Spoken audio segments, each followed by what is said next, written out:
Vous écoutez Dans le noir. Parfois, il existe des bâtiments qui ne ferment jamais vraiment. Les visiteurs repartent, le personnel change, les dossiers se rangent. Mais le lieu, lui, reste éveillé. Il observe, il attend. Cette nuit, nous allons suivre une infirmière pendant sa garde de nuit, dans un vieil hôpital psychiatrique battu par le vent. Elle connaît chaque porte par son numéro, chaque couloir par le son de ses pas. En tout cas, c'est ce qu'elle croit. Si vous êtes seul, baissez un peu la lumière. Laissez votre regard s'habituer à l'obscurité. Notre histoire commence.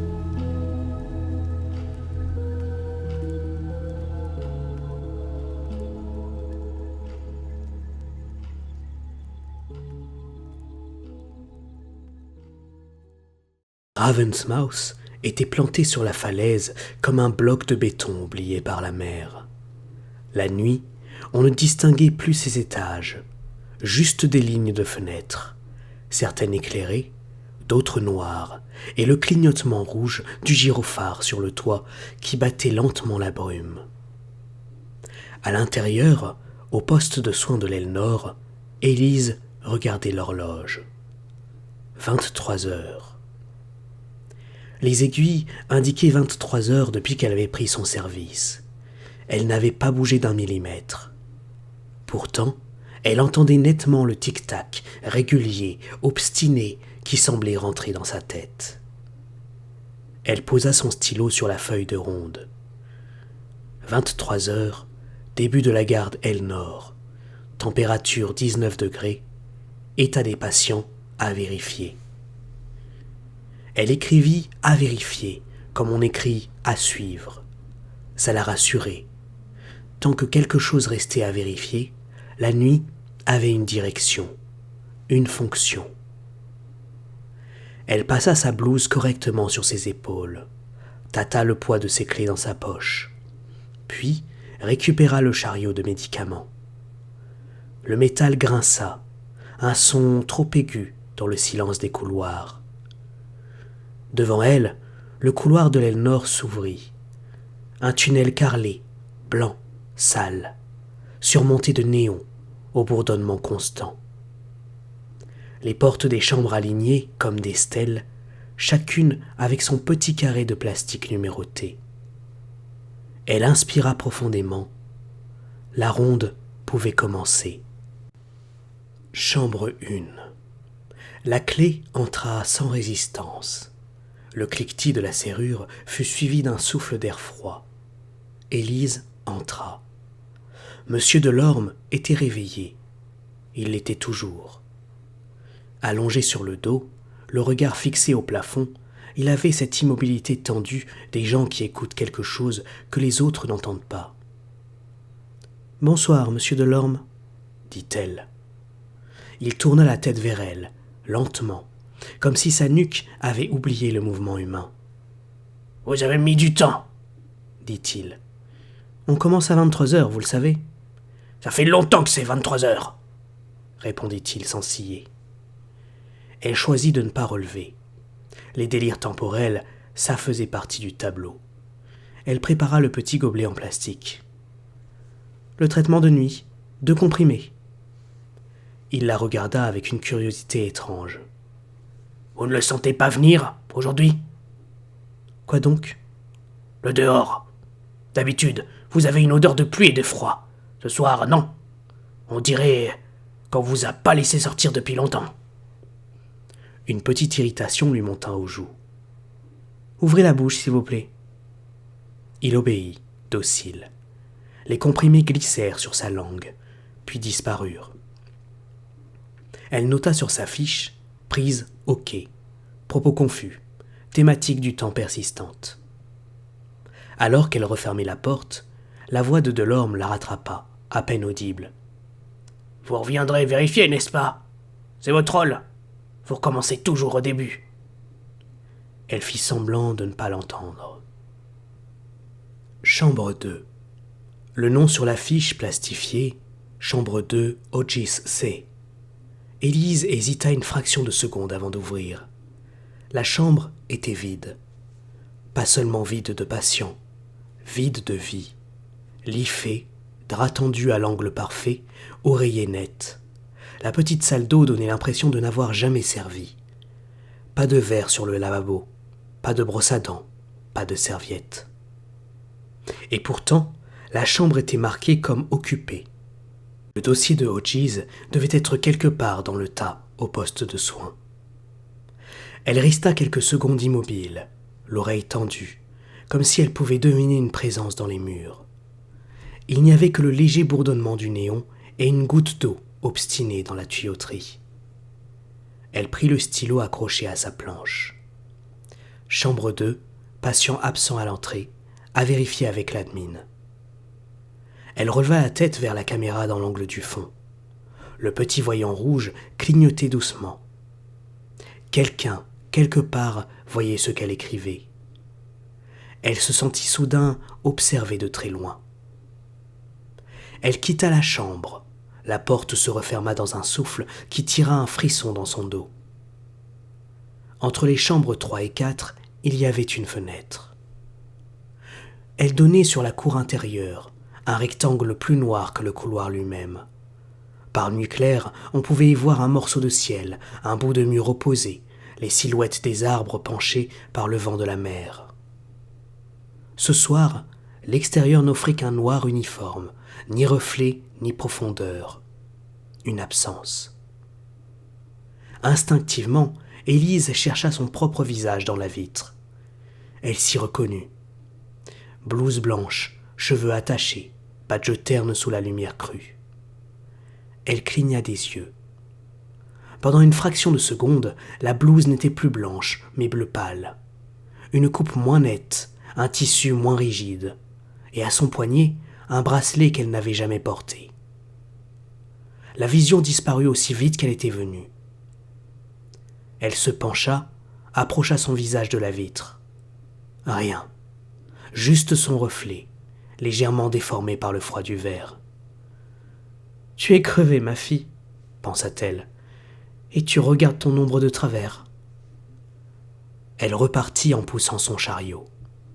Chambre 4. Anna. Parmi tous les noms de l'aile nord, celui-là restait toujours plus net dans l'esprit d'Élise. Elle ne savait pas si c'était à cause de la patiente ou à cause de ce qu'elle renvoyait.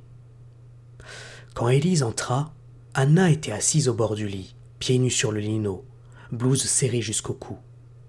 On aurait pu croire qu'elle attendait précisément ce moment. « Bonsoir, Anna, » dit Élise. « Bonsoir, l'infirmière, » répondit Anna. Son ton n'était ni hostile ni gentil, juste lucide. Élise s'approcha, vérifia la perfusion, jeta un œil aux constantes sur la feuille accrochée au pied du lit. Tout était normal, trop normal. « Comment ça va ce soir ?» Anna plissa légèrement les yeux, comme pour ajuster une mise au point sur son visage. « Vous avez refait le tour ?»« Le tour de quoi ?»« Des chambres, » répondit Anna. « Vous commencez toujours par Monsieur Delorme, puis la chambre où il n'y avait personne, mais où vous écrivez quand même, puis la vitre où vous faites peur toute seule, et ensuite c'est moi. » Un froid discret s'insinua dans la nuque d'Élise. « Vous connaissez le protocole ?»« Je connais votre protocole à vous, » rétorqua Anna. « Les autres changent de garde, vous non. » Élise sentit son cœur cogner un peu plus fort. Elle tenta de garder sa voix neutre. « C'est la routine de la nuit, elle rassure. »« Qui ?» demanda Anna. « Eux ?» Elle désigna vaguement le couloir du menton. « Ou vous ?» Élise prit les comprimés de nuit. « Votre traitement. » Anna tendit la main, obéissante. Les cachets roulèrent dans sa paume, et elle les avala avec un peu d'eau. « Vous avez la même ride, » dit-elle, en reposant le verre. « Quelle ride ?»« Là !» Elle traça l'air entre ses propres sourcils. « On la voit quand vous passez devant le petit miroir du poste de soins. Vous froncez les yeux avant d'éteindre la lumière. Ça fait combien de nuits ?»« Essayez de dormir, » coupa Élise. Quand elle sortit, Anna ajouta, assez fort pour être entendue. « Vous savez où vous finissez, hein? Vous faites semblant de l'oublier, mais vous savez où tout ça se termine. » La porte se referma sur ces mots. La ronde se poursuivit. Chambre 5, 6, des visages plus flous, des voix qui se mélangeaient, des mains qui tremblaient, des regards perdus, des phrases répétées. L'habitude faisait écran, laissait passer juste ce qu'il fallait pour travailler. Au bout du couloir, la chambre 7. La plaque métallique sur la porte ne portait pas de nom, juste une inscription gravée, froide. Chambre 7, isolement, accès réglementé. Plus bas, une étiquette plastifiée avec 3 cases. Occupé, nettoyage, libre.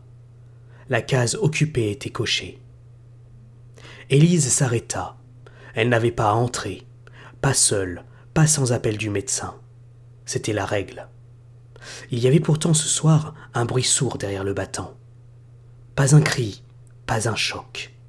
Un mouvement régulier, comme un corps qui se tourne et se retourne contre des attaches. Elle approcha l'oreille de la porte. Un chuchotement s'infiltra par le bas de la porte, ou par les murs, ou par les vis. On aurait dit des mots étouffés sous une couverture. Elle crut entendre son prénom, 1 fois, 2 fois. Elle recula brutalement. Le chariot grinça. La radio accrochée au mur grésilla. « Elnor, tout est calme ?» demanda une voix neutre. « Oui, » répondit-elle un peu trop vite. « Ronde en cours. » « Bien reçu. » Fit la voix. « Poursuivez. » Elle remonta le couloir avec la sensation désagréable d'avoir tourné le dos à quelque chose qui savait exactement où elle se trouvait. De retour au poste de soins, elle posa ses notes sur le bureau. La lumière y était plus jaune que dans le couloir, plus basse. On aurait dû s'y sentir en sécurité. Pourtant, quelque chose clochait. Ces feuilles de ronde n'étaient pas vierges. Plusieurs lignes étaient déjà remplies, dans une écriture qui ressemblait à la sienne au point de la caricature. 23 heures, début de la garde Elnor. Température 19 degrés. État des patients stable. 23h20, chambre 1, Delorme, hallucination auditive habituelle. 23h27, chambre 2, chambre marquée occupée, patient absent. 23h35, chambre 4, Anna, discours centré sur la répétition. Elle parcourut les lignes, le souffle un peu court. Ce qu'elle venait de vivre était déjà consigné, à la minute près. Elle chercha la fin de la page. Elle tomba sur une dernière ligne, écrite plus bas. Elle n'y était pas arrivée en pratique, et pourtant, les mots existaient déjà sur le papier. Minuit 3, chambre 7, incident. Elle resta un moment à fixer ces 3 mots. La radio grésilla à nouveau, avec un léger larcène. « Elnor, on a une alerte mouvement sur la chambre 7. » annonça la même voix dans le micro. « Vérification demandée. » Le sang d'Élise se figea.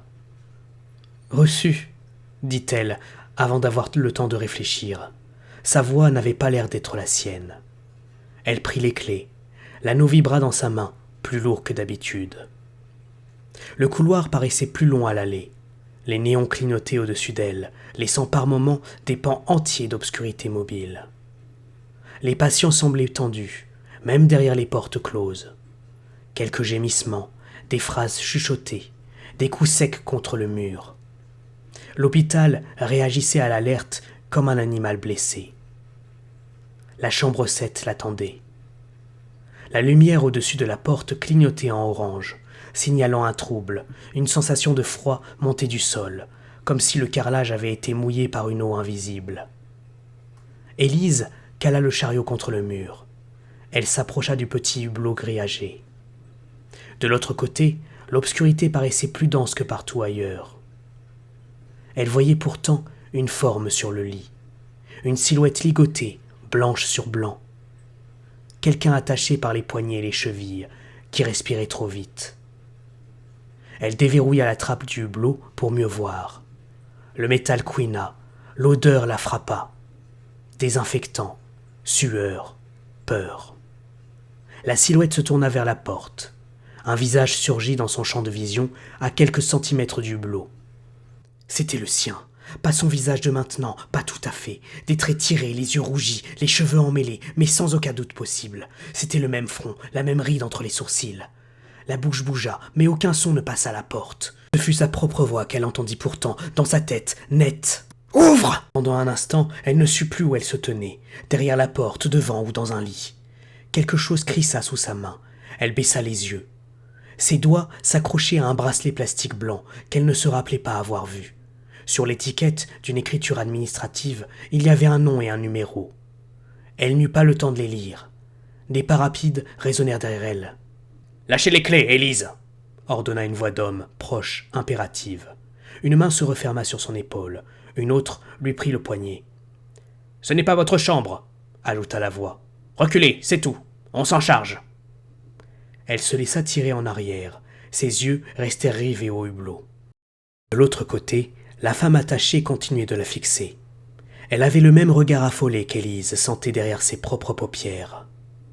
La porte s'ouvrit à la volée. Il y eut un mouvement confus de blouse, de sangles, un chuchotement de consignes. Elle aperçut un flash de peau, un bracelet identique au sien et un badge qui glissa au sol dans le désordre. Ce badge, elle ne l'avait jamais vu. Il se retourna lentement, en glissant sur le carrelage, porté par l'élan.